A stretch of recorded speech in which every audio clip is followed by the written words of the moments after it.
څنګه په دې ویلچر کې ګرځې زړګیه؟ پښې مې کمزورې دي، ماتېږي، هډوکو کلسیم یې کم دی. څه شی دي پکې؟ پیسې. دې راوباسه. ای ماشاءالله ای ماشاءالله. دا بله ماته راکړه. یو دوه درې.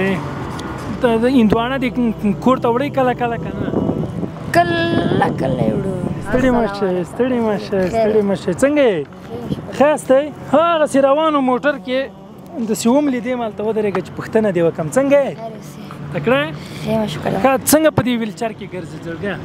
پښې مې کمزورې دي، ماتېږي، هډوکو کلسیم یې کم دی، چې پرې ودرېږم ماتېږي. څنګه دا ماسکونه خرڅوې؟ او بل څوک کور کې مشر څوک نشته چې دا کار وکړي؟ ته خو معیوب یې. ما نه یو بل وړوکی ورور مې شته، هغه هم دا خرڅوي. تاسو دواړه پلار دې څنګه کار کوي؟ پلار مې د معدې تکلیف لري او د معدې کې سوری ده، دا کار نشي کولی. کار نشي کولی؟ زوړ ده. دا بل کوچناک دې مرور ده؟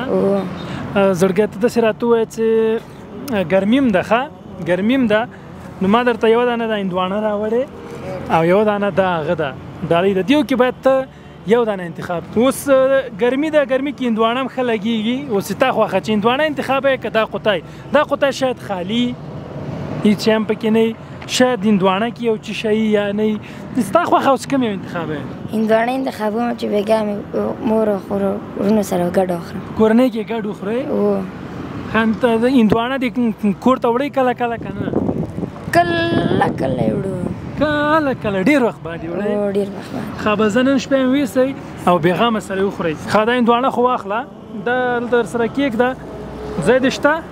ځای دې شته؟ بیا شاته ورور به دې کېږدي. ښه زه خیر ده. نو زما زړه خو وایي چې دا هم درته درکړمه. درکړم؟ آفرین. زه ته دا خلاص که ویې ګوره چې څه شی دي پکې. تی خلاص که. آفرین ماشاءالله.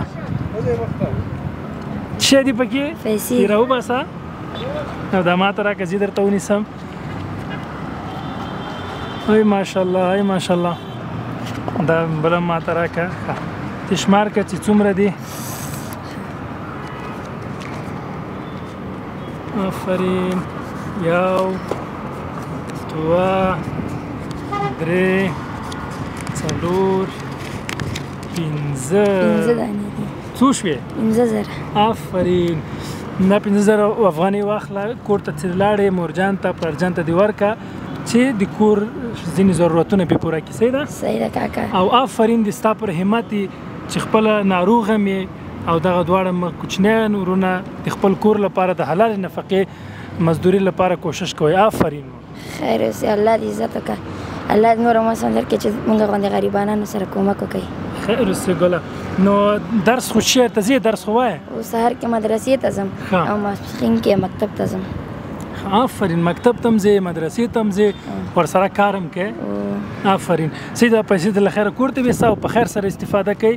له خیره خپل درسونو کې کوشش کوه چې له خیره یو ښه سړی جوړ شي او له خیره خپل د ژوند ضرورتونه او کورنۍ ضرورتونه حل کړي. صحیح ده؟ خیر اوسې. ډېره زیاته مننه.